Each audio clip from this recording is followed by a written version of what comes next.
Триггерлерді тану және қайта ойнаудың алдын алу. Бос уақытты қалай дұрыс толтыруға болады? Құмар ойынға қайта оралу көбіне аяқ астынан болмайды. Оның алдында белгілі бір триггерлер болады. Триггер дегеніміз адамды қайта ойынға итермелейтін жағдай, эмоция, орта немесе әдет.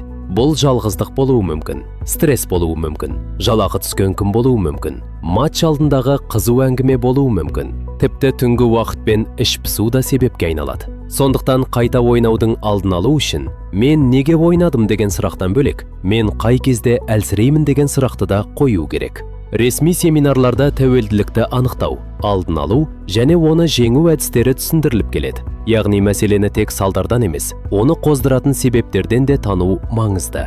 Бос уақытты дұрыс толтыру да осы жерде шешуші рөл атқарады. Кей адам ойында ақша үшін емес, бос кеңістікті толтыру үшін ойнайды. Уақыты бос болғанда, эмоциясы түсіп кеткенде, немесе бір нәрседен қашқысы келгенде ойынға кіреді. Сондықтан бос уақытты не істемеймін деп емес, немен ауыстырамын деп қарау керек. Мысалы, кешкі қауіпті уақытқа алдын ала жоспар құру, спортқа бару, көшеде көбірек жүру, нақты бір адаммен тұрақты байланыста болу, телефонсыз уақыт енгізу, хоббиге қайта оралу.